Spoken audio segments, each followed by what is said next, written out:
Sir ನಾವು ಜವರೇಗೌಡರು ಅಂತ ನೋಡ್ತಾ ಇಲ್ಲ. ಅವರು ನಾವು ನೋಡ್ತಾ ಇರೋದು ಏನಂದ್ರೆ ಜವರೇಗೌಡರು ಈ ಗ್ರಾಮದ ಮಗ ಅಂತ. ಏನು ಈ ದೊಡ್ಡಬಿರಕಲ್ ವಾರ್ಡ್ ಇದೆಯಲ್ಲ, ಫಸ್ಟ್ ಪ್ರಥಮವಾಗಿ ಅವ್ರ ಮಿಸಸ್ ಆದ ಗಾಯತ್ರಿ ಜವರೇಗೌಡರು ಎಲೆಕ್ಷನ್ ನಿಂತ್ಕೊಂಡಾಗ ಅವ್ರನ್ನ ಗೆಲ್ಸಿದ್ದು ಈ ಗ್ರಾಮದ ಮಗಳು, ಈ ಭಾಗದ ಮಗಳು ಅಂತೇಳಿ ಜನ ಇದು ಮಾಡಿದ್ರು. ಮತ್ತೆ ಈ ಭಾಗದ ಮಗ ಅಂತ ಜವರೇಗೌಡರಿಗೆ ಹೇಳಿದ್ರು. ಹಂಗಾಗಿ ವಿಶೇಷವಾಗಿ ಅವತ್ತಿಂದ ಇವತ್ತವರೆಗೂ ನಾವು ಅಷ್ಟೇ ಅಣ್ಣ ತಮ್ಮದಿರ್ತಾರ ಅವರು ನೋಡ್ಕೊಂಡಿದ್ದಾರೆ ನಮ್ಮನ್ನು ಅಷ್ಟೇನೆ. ಯಾವುದೇ ವಿಚಾರ ತಗೊಳ್ಳಿ, ಎಂತ ಕಷ್ಟ ಬಂದ್ರು ಎದೆಗುಂದಂಗೆ ನಮ್ಮ ಜೊತೆ ನಿಂತ್ಕೊಂಡಿದ್ರೆ ನಾವು ಅವ್ರ ಜೊತೆ ನಿಂತ್ಕೊಂಡಿದೀವಿ. ಹಂಗಾಗಿ ಸತತವಾಗಿ ಅವ್ರದ್ದು ಏನೇ ಕೆಲಸ ಇದ್ರು ನಾವು ಮಾಡ್ಕೊಂಡು ಬರ್ತಾ ಇದೀವಿ ಅಚ್ಚುಕಟ್ಟಾಗಿ. GBA ಚುನಾವಣೆ ಬರ್ತಾ ಇದೆ.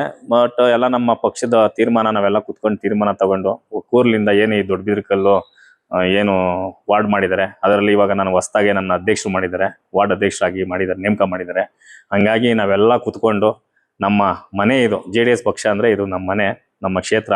ಹಾಗಾಗಿ ಗೌಡ್ರು ಮನೆಯವರು ಮತ್ತೆ ಈ ವಾರ್ಡ್ನ ಜನ ಮತ್ತೆ ಮುಖಂಡರುಗಳು ಎಲ್ಲ ಕುತ್ಕೊಂಡು ತೀರ್ಮಾನ ತಗೊಂಡು ಯಾರನ್ನ ಮಾಡಬೇಕು ಅಂತ ಡಿಸೈಡ್ ಮಾಡ್ತೀವಿ.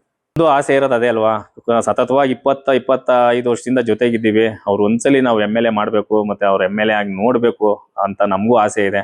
ಅದನ್ನು ಸತತವಾಗಿ ಇವತ್ತವರೆಗೂ ಅಷ್ಟೇ ನಾವು ಎಲ್ಲೂ ಹೋಗ್ದೇನೆ ಅಚ್ಚುಕಟ್ಟಾಗೆ ಅವರು ಪಕ್ಕದಲ್ಲೇ ಕಷ್ಟ ಸುಖ ಎಲ್ಲದಕ್ಕೂ ಸ್ಪಂದಿಸ್ಕೊಂಡು ನಿಂತಿದ್ದೀವಿ.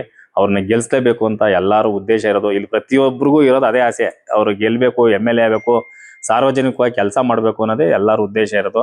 ಹಂಗಾಗಿ ನಾಳೆ ಅವ್ರದ್ದು ಹುಟ್ಟುಹಬ್ಬ ಇದೆ. ನಾಳೆ ಅಲ್ಲಿ ಉಚಿತ ನೇತ್ರ ತಪಾಸಣೆ ಇದೆ, ಆರೋಗ್ಯ ತಪಾಸಣೆ ಇದೆ. ಹಾಗೆ ಉಚಿತವಾಗಿ ಎಲ್ಲ ಒಂದಷ್ಟು ಜನಗಳಿಗೆ ಒಳ್ಳೇದಾಗೋ ರೀತಿ ಕಾರ್ಯಕ್ರಮ ಇಟ್ಕೊಂಡಿದೀವಿ. ನಾಳೆ ಅವ್ರ ಮನೆ ಮುಂದೆ ಒಂದು 8:30ಗೆ ಅವ್ರನ್ನ ಬರ್ತಡೇ ಸೆಲೆಬ್ರೇಷನ್ ಮಾಡ್ಬೇಕು ಅಂತ ಹೇಳಿ ಎಲ್ಲ ವಾರ್ಡ್ ಮುಖಂಡರುಗಳು ಮತ್ತು ಎಲ್ಲ ಮಹಿಳಾ ಮುಖಂಡರುಗಳು ಪ್ರತಿಯೊಬ್ಬರು ಅಲ್ಲಿ ಹೋಗಿ ಅವ್ರ ಬರ್ತಡೇ ವಿಜೃಂಭಣೆಯಿಂದ ಮಾಡ್ಬೇಕು ಅಂತ ಅನ್ಕೊಂಡಿದೀವಿ. ನಾಳೆ ಅದು ಎಷ್ಟು ಚೆನ್ನಾಗಿರುತ್ತೆ ನೋಡೋಣ ಅಂತ ಅನ್ಕೊಂಡಿದೀವಿ. ಮತ್ತೆ ಇನ್ನೊಂದು ಏನಪ್ಪಾ ಅಂದ್ರೆ ವಿಶೇಷ, ಜವರೇಗೌಡರು ಏನು ಈಗ ವಿಧಾನ ಪರಿಷತ್ ಸದಸ್ಯರಾಗಿದ್ದಾರೆ, ಅದು ನಮ್ಗೆಲ್ಲ ಒಂಚೂರು ಅವ್ರು ಮಾಡುವಂತ ಸ್ವಲ್ಪ ಕೆಲಸ ಕಾರ್ಯಗಳು ಜನಗಳಿಗೆ ಇವಾಗ ಒಂಚೂರು ಅನುಕೂಲಗಳಾಗ್ತಾ ಇದೆ.